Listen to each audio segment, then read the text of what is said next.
Hi, Kylie here and welcome to my Plan With Me for May 2021. So my theme for this month is circus because, well, it's about time that it's circus. I do circus and it was always going to be a theme that was going to come in here somewhere. I'll explain in a second. What I do at circus is I do static trapeze. That means this. It means that there is a trapeze that just hangs there and I throw myself around on it and do all sorts of different things. So the reason that May was my choice for circus is because May is not only the birthday of the circus that I sort of train at, but it's also my anniversary of when I started doing circus. So I've been doing that for 6 years now, which is quite a scary concept. And it's my happy place. It's, the thing that really sort of brings me joy is doing the trapeze. So trust me, you just saw photos of me. I'm not sort of really what you would think of as being built to do circus or anything else, but it has brought me more joy and confidence and everything than probably any other physical activity I've ever done, which is great. So it's my theme. And I draw a lot of circusy things. So this is just one of the things that why it was always going to be a theme and why there are some people who know me who are going, about time. It had to be in there somewhere. So for my mood tracking, I decided to create some bunting and just have a couple of other little elements in there, really to make it a little bit easier for me, because the reason that this is running a little bit later than I had hoped is I've done a pop-up for the front page and I put a couple of elements in there before I showed the photos. And the pop-up has really taken a lot longer than I had planned for it to take. So that sort of delayed me a bit, but I'm really happy with how it came out. So I am not going to complain at all about that process. You just have to wait. A few different layouts, a few different things that I draw. Usually when I draw circus things, I draw a lot of people on trapezes more than anything else because that's what I do.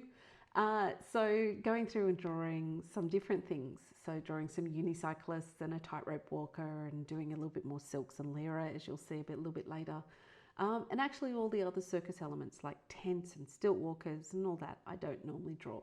So this has been fun for me to create more of a full circus type theme, which is quite nice in there as well. It's just a bit of fun for me. It makes my life happy and that's just how it works. So how is your year going? Mine? Well, April went off the rails and I'm not entirely sure when that's getting better, which is why on that sort of second page, I actually put in the next 4 months planning for myself because things are sort of ramping up and taking off and I have to get a little bit more structure into some of my planning and how it goes. But I hope yours is going quite well and I hope that if you are bullet journaling, you're sticking to it and you're finding a lot of joy and peace in that process. It really is a very invaluable process, I think. Adding that creativity into just what is just general tracking of what you do and how that works, I think is great fun. This is, of course, my trapeze spread. I draw so many people doing different things in trapeze, so it's not surprising at all to have a page dedicated to that. This is probably a little bit more surprising. I don't draw a lot of silks and lyra because I don't do it.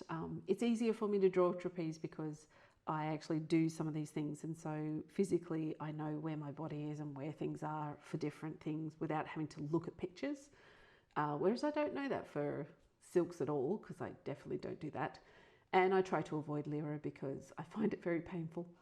So, these are just things that I don't generally draw that much and I probably should draw a little bit more. So it's been nice to sort of have to draw a few more shapes and a few more tricks and that for both the silks and the lyra. If you're not doing your bullet journaling, I really highly recommend at a bare minimum to mood track, to do something where you're actually tracking your mood and how things are going. It really does make a lot of a difference to keep that tracking and have a really good concept about how you're going in the world with what's going on. And it's just a useful thing with your own mental health to be aware of how things actually affect you and influence you. So even if you're not going to go the whole hog, definitely mood track.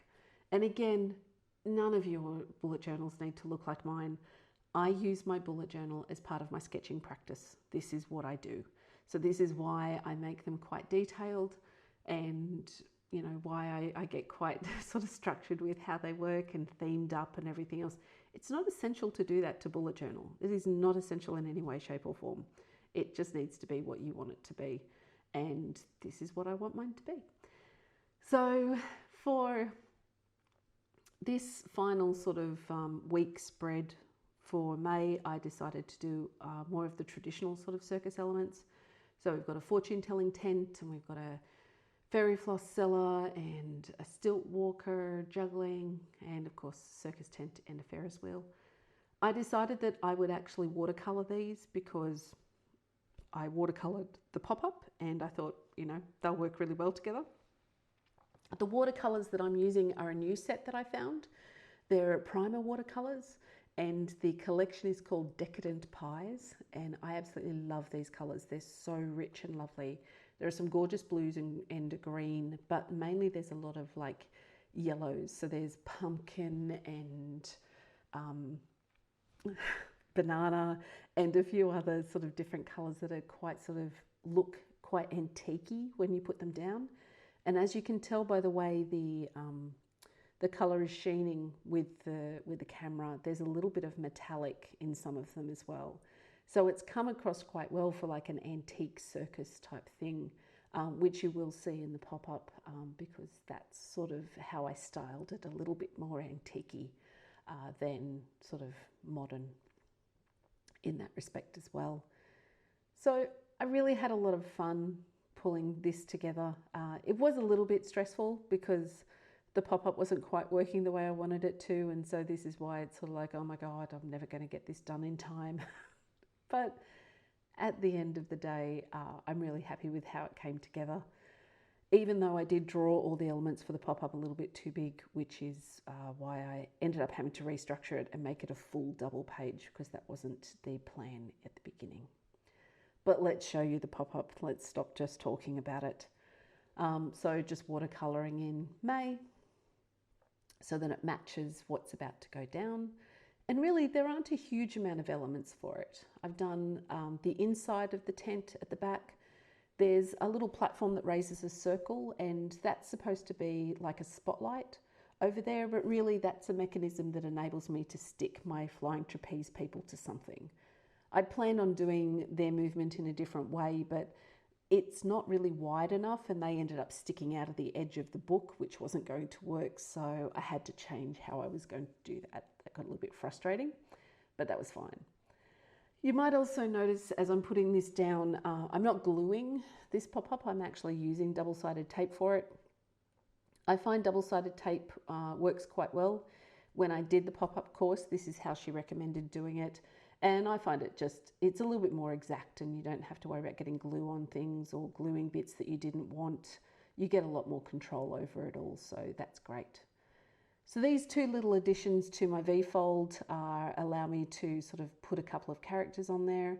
So on the right-hand side, I'm about to stick on my jugglers, who I'm really quite happy with. They came out quite well. But I think that my unicyclist on the left-hand side is probably my favourite. She just came out really gorgeous, and I know that she's doing something that's insane and probably not achievable in any way, shape or form, but I don't care. We're not going for logic here. So yeah, she's great. What I'm creating at the moment is just a little V-fold so that we have something for the ringmaster and the clown to pop up from, something that will put them in. And you'll notice off on the left-hand side, I've got another character. And what I'd worked out was I really couldn't get 5 characters on the ground. It just didn't really have enough space because I had drawn them a little bit larger than I had planned to draw them. So what I end up doing, and you'll see this in a minute after I stick these down onto this V-fold, that I ended up just sticking her onto the circus tent at height. I had planned that she would be sort of standing on the platform that the flying trapeze people left from. I just wasn't going to put the platform in because I don't need to. But apparently levitating is something that is a trick in the circus. So she could be levitating. I don't really mind at this point in time. It's really just a cute little character who I was quite happy with, so I didn't want to exclude her from the process. Now I started doing the flick through and realised I hadn't done the final page, so just really quickly penciling in my little notes section and a page for reflection. Now again, there is no quote that's been included. I will do one, but I really didn't have the brain space or the time to do it, so I'll just do a quick little video later. So here it is, my pop-up, which is gorgeous and I absolutely love it. Then just a nice simple sort of set of layouts that are circus themed for May. So I hope you enjoyed the walkthrough of my draw. I hope the pop-up inspired you, and thank you very much for watching. Goodbye.